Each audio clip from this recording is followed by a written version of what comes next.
Hi అండి, welcome to my channel. ఈ video వచ్చేసి మనస్పాకల నూకలం తల్లి బోనాలు ఆడుతున్నారండి గ్రామస్తులు. ఒకసారి ఆ వీడియో చూసేద్దాం, వచ్చండి. అలాగే బోనాలు కూడా అంటారండి, ఇది నైవేద్యం కూడా పెడతారండి కొంతమంది.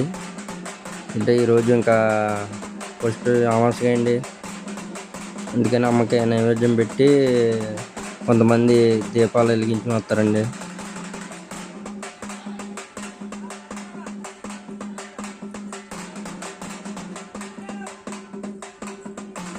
ఈ వీడియో నచ్చినట్లయితే లైక్ చేయండి, అలాగే సబ్స్క్రైబ్ చేయండి మా ఛానల్, అలాగే షేర్ చేయండి.